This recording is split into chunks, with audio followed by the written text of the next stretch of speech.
Libya, Syria, Afghanistan, and sometimes Pakistan also. So all these countries goes to dictatorship, neither militarized.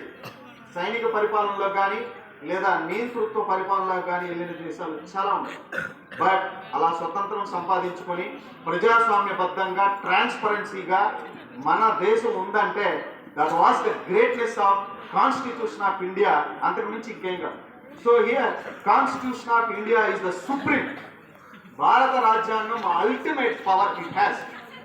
So ఎవరు కూడా ఇక్కడ పార్లమెంటుని ప్రెసిడెంట్గా మార్చలేరు, మార్చే అవకాశం లేదు. అలా మనకు ఎప్పుడో 75 years కంప్లీట్ అయ్యి 76 వస్తుందంటే it was a great and it was glorious and it was dynamic. అది ఎప్పటికీ నిత్య నూతనంగా ఉంటుంది. ఎవర్ గ్రీన్ అంటారు కదా, ఎప్పుడు చూసినా సరే. 75 ఏళ్లకు ముందు కొత్తగా ఆయన సార్ వాళ్ళు చెప్పారు ఇందాక, నాగూర్ రెడ్డి సార్, 395 అధికరణలు ఉన్నది నెంబర్ 395 మారదు. ఇప్పటికీ ఉన్నది 395. బట్ 444 ఎలా చెప్తున్నాం? 14A, 17B, 52 1A ఇలా వాటికి యాడ్ అవుతూ వస్తుంది. సో ఇలా నెంబర్లు తీసుకుంటే మొత్తంగా ఇప్పటికే ఉన్నది 395 నెంబర్లు.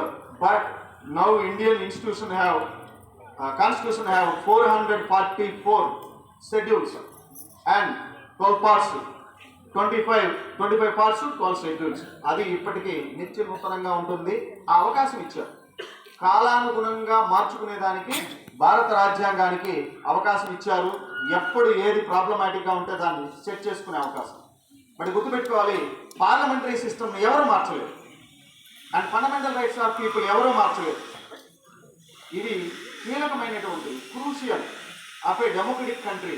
కాబట్టి ఎవరు పడితే వాళ్ళు బలం ఉంది, నాకు 540లో 400 సీట్లు వచ్చాయి, నేను ఎలా పడితే అలా చేస్తానంటే it's not power given to constitution. Constitution ఆ పవర్ ఎవరికి ఇవ్వదు.